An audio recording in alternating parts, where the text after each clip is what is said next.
Hey, this is Beverly Bozeman. I am the creator of the About Her Ministry YouTube channel and the recently released best-selling book, Diary of a First Lady, Shiloh Grammar. Thank you guys so much for stopping by. Happy Monday, everybody. I really do appreciate it. Be sure and share this broadcast with your friends and your family. I just wanted to kind of give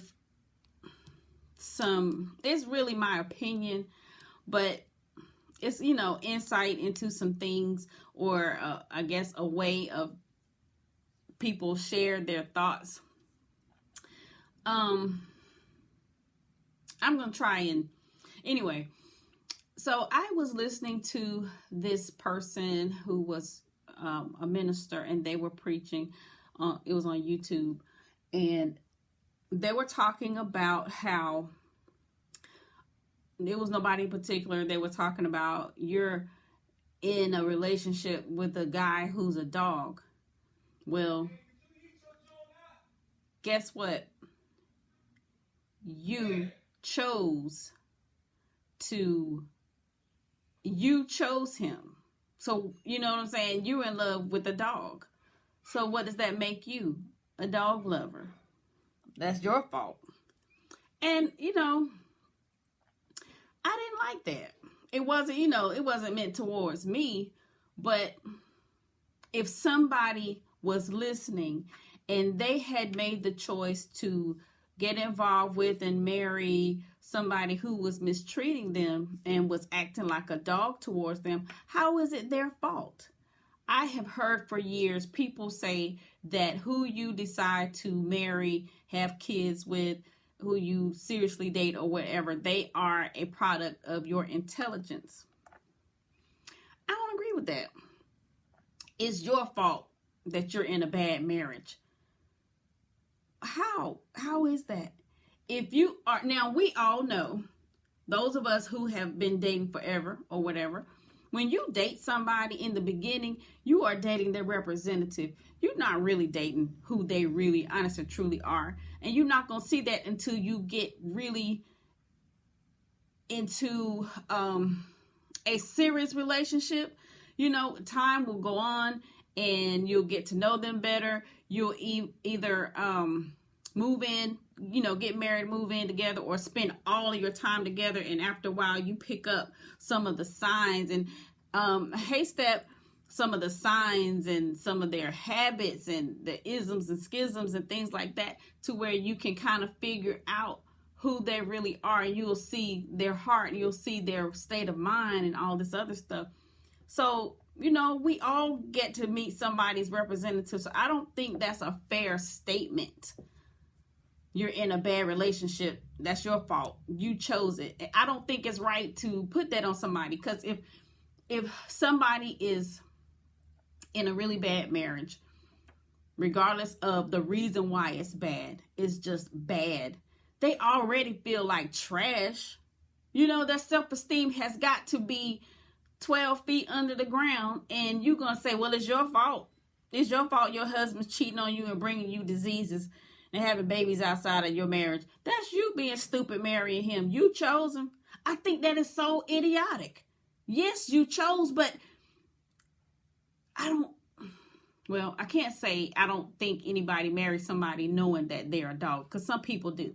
If you marry somebody or stay in a relationship with somebody and they are mistreating you, and you know it, and you have a way out, but you just choose not to, then that's still your business. It's still, you have no right to complain. I do agree with that part. If you're, being mistreated and you stay because you want to, not because you're trapped or you have no other way of getting out, no way of supporting yourself, no way of taking care of your kids. I'm not talking about that. Like, you just don't want to be alone. So you would rather be mistreated than be alone.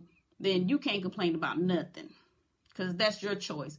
But for people who have platforms, and even people in people's families or friendships or ministries or whatever, telling somebody that their bad relationship their bad friendship, their bad home life is their fault because they chose that person. You chose to marry that man and he had 6 kids.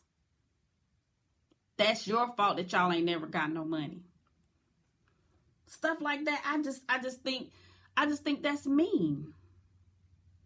And I think I might not even be using the right terms, but I think that's like self-righteous. So you mean to tell me that you ain't never had to use a pencil with an eraser because you made a mistake? You ain't never had to use no whiteout, so to speak.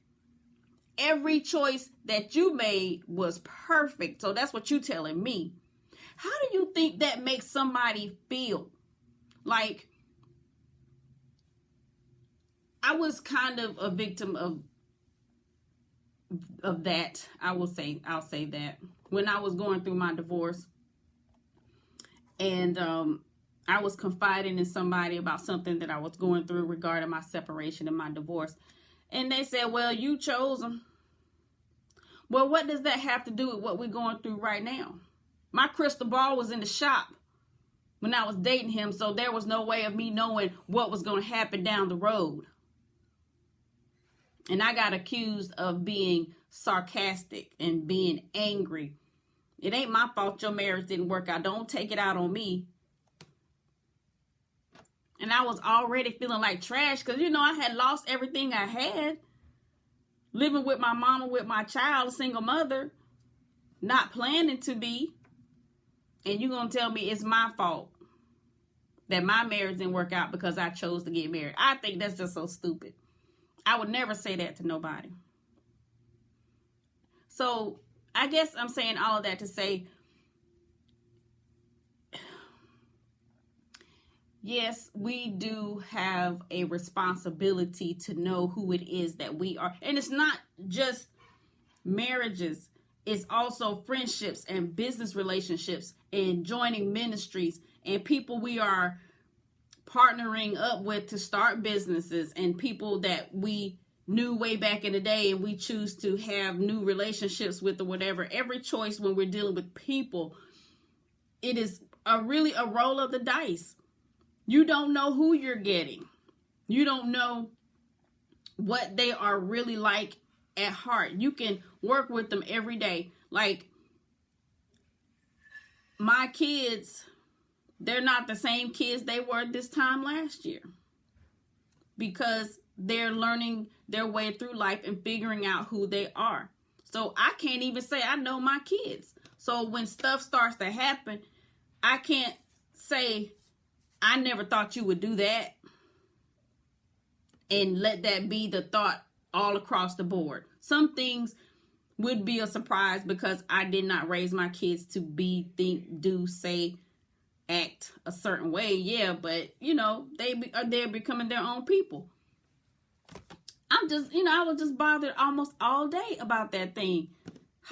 But anyway, I guess I'm saying all of that to say, as we deal with people who are struggling in life with relationships, struggling as parents, struggling as individuals, we have to be careful of how we give them our opinion about their lives, because what they saw when they made that decision to marry that particular person is not what we saw.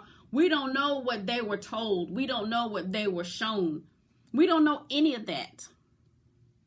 I remember years ago, I was in my early 20s. Yeah, I was in my early 20s. And this guy was telling me about how he and his siblings and his mom were in an abusive household. And all the things, well, wasn't all, but a lot of the things that they went through. And me, having grown up in a non-abusive household, I could not understand that.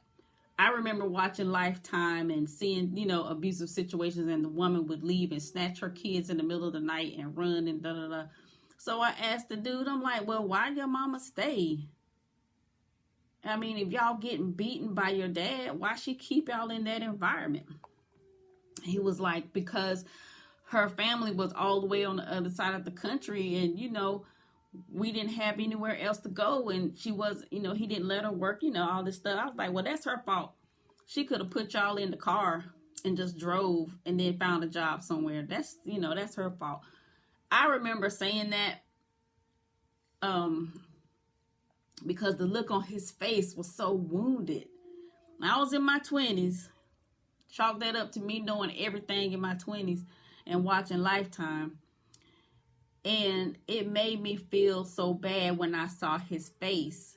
And he just kind of, left it at that. Me, being older now and really having conversations with men and women from abusive situations, it's not that easy. And it's not just about abusive situations. It's situations that aren't good anyway. It's not as easy to get out of it as one would think, especially when there are kids involved, especially when there are finances involved or the lack of finances. So we tend to say, you're in that situation. You could have got out of it if you wanted to. It's not always that easy. You chose him. You chose to marry that man with those kids. So they're your kids just as much as his. So you can't not give up yourself to the point of where you ain't got nothing, is what I heard somebody say. It wasn't about me, but it was about somebody else. And I didn't think that was fair either, because the kids in that situation, they were like in their mid-teens, and they were being really horrible to this particular lady because they didn't want their dad to marry her. So the lady was getting chastised by people in her church. I heard it. She was getting not over the pulpit, but how people congregate. She was getting chastised by the people in her church because she would not let her stepkids have their way in the household and treat her like trash. They were trying to, and the husband wasn't standing up because he just had always let his kids have their way. And I just thought that was pretty bad. So in a situation where a person blends a family, we have to be cautious of how we tell the people how to parent. Number one, even if you've done it, doesn't mean your way of doing it is right. We have to also be careful of pointing our finger and wagging our finger at somebody and saying, you can't do this. You got to let those kids be however they need to be. We can't say that either, because we don't know how that household is structured and what those kids are used to having and how they're used to being raised, especially if it's a home where they're only there a certain amount of time and then they go someplace else. So we can't dictate to a man or woman how they are supposed to interact with kids in a blended family. And I think that's a lot of pressure. You married him with those kids, so you got to accept everything the way it is. And you just got to make sure those kids are whatever. I don't think that's right either. I think the husband and wife have to figure out what's best for that blended family. Stop trying to make women feel bad because they're not going to let kids run over them, whether it's their kids or kids that came into the blended family. Stop doing that. I've heard that, and I think that's just wrong, because a woman not going to let kids run over her just to keep the household happy. That ain't right, because when the kids grow up and they turn out to be jackasses and they turn out to be horrible parts, the horrible components of society, then the woman, she gonna get the blame. Why you let them kids have their way? They wouldn't be in and out of prison right now if you had done some child rearing like you were supposed to. But to keep the peace, she kept her mouth shut. Let the kids have their way. Because the parents, the other parents, and the grandparents, and the church members, and people in society, and the teachers telling her how to let the kids have their way. I think that's foolish. Don't do that. If you are marrying into a situation to where it's a blended family, if the kids are living under your roof and you have to take care of them Make them jokers do what they are supposed to do. And if they're old enough to live on their own and they don't want to listen, tell them to hit the bricks. Let them go out there and see what life's talking about. They'll come back and do right. We got to stop letting people outside of our households, outside of our marriages, outside of our belief systems, outside of whatever. We got to stop letting them tell us how to live our lives, because I did it for a long time. I did what people said that I should do. It ended up having tons and tons and tons of regrets. And me thinking the way I choose to think has caused me to be an outcast, a black sheep, and a whole bunch of other stuff. And I had to get all right with it, because I got work to do. If you know you got work to do in this life, get to it. Time ain't slowing down for nobody. Time ain't being added on to our years that we can tell. We don't know how that sort of thing works. You got work to do. Do it. We got to stop listening to these people who don't want nothing, ain't trying to have nothing, don't want to see you doing better than them, can't stand you because you refuse to lay down and just accept what life is giving you. Forget them. Do what you got to do. Anyways, the wrap up, sir and ma'am, is please let's stop telling people it's their fault for where they are in life. Even if it is. Even if they go into a situation with their eyes wide open. I know he's a cheat, but that loving in the bed, girl, I got to have it. Let her be. Let her be in that horrible relationship. Let her get all that good loving. But she can't come complaining to you about it. That's the trade-off. You get what I'm saying? Keep your mouth closed. Let folks go in with their eyes wide open. But they don't get to come back and complain. They don't get to come back and stick their hand out and say, I need some help financially.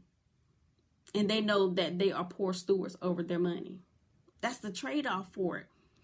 I think we have a habit of sharing our opinions onto people, whether they ask for it or not, because we keeping it real, because we love our sister and we got to make sure she understands that she's going down the wrong road.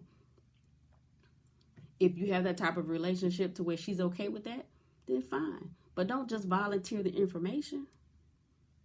That causes a lot of regret. Anyways, that's about it, you guys. Thank you so much for stopping by. I really do appreciate it. Be sure and go to my website, BeverlyBozeman.com, and check out the shenanigans over there. I do appreciate it. Go to my YouTube channel, About Her Ministry. I have some awesome interviews with some awesome women of God. I have a new one coming out next week, Sunday, maybe Monday. And I have like a year and a half worth, so there's plenty that run on average between 30 minutes to almost an hour. Really good stuff. About Her Ministry on YouTube. Awesome stuff. So thank you guys so much for stopping by. Be sure to share this broadcast and remember to release your genius, pull off the impossible every day. You will have whatever it is that you say, so be positive when you speak, Queen.